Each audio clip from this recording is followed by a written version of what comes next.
তোমরা যদি মনে করো আমাদের আহতের ক্ষত আমরা ভুলে গেছি, তোমরা বোকার স্বর্গে বসবাস করছো।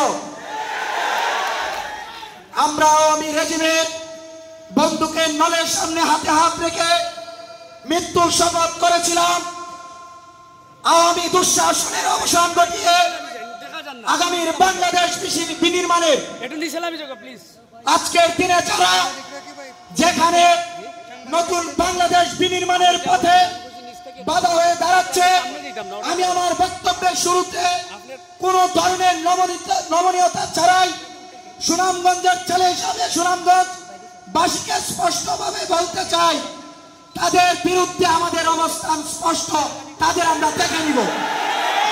আপনাদের প্রথম কাজ, আজকে যা হয়েছে তা আমি পরে দেখব, কিন্তু প্রথম কাজ প্রত্যেকের জন্য ইউনাইটেড থাকার প্রতিজ্ঞা করা।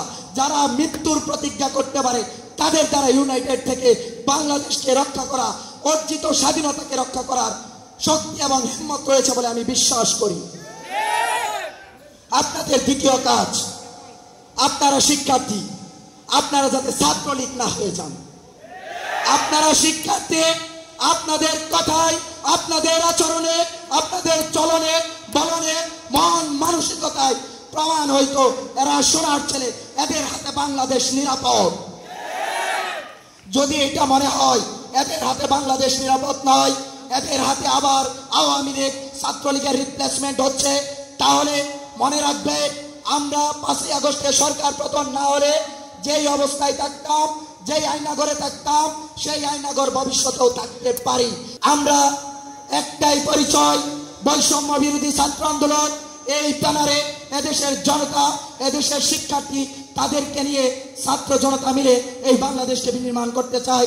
এই বাংলাদেশ আপনার, এই বাংলাদেশ আমার, এই সুনামগঞ্জ আপনার, এই সুনামগঞ্জ আমার। এই বাংলাদেশকে, এই সিলেটকে, এই সুনামগঞ্জকে আমার জায়গা থেকে আমাকে দায়িত্ব নিতে হবে, বেলে সাজাতে হবে এবং সারা বাংলাদেশের বুকে তুলে ধরতে হবে। এই সুনামগঞ্জ সত্যি সুনামের অংশীদার, এই সুনামগঞ্জ সত্যি সুনাম ডিজার্ভ করার ক্ষমতা, দক্ষতা, ক্যাপাসিটি সব রাখি। যা হয়েছে তাকে শিক্ষা হিসাবে নিয়ে, তাকে আমাদের শোধরানোর জায়গা হিসাবে নিয়ে আগামী দিনে বাংলাদেশ বিনির্মাণের প্রতিজ্ঞা করে এই অডিটোরিয়াম থেকে আমাদের বের হতে হবে।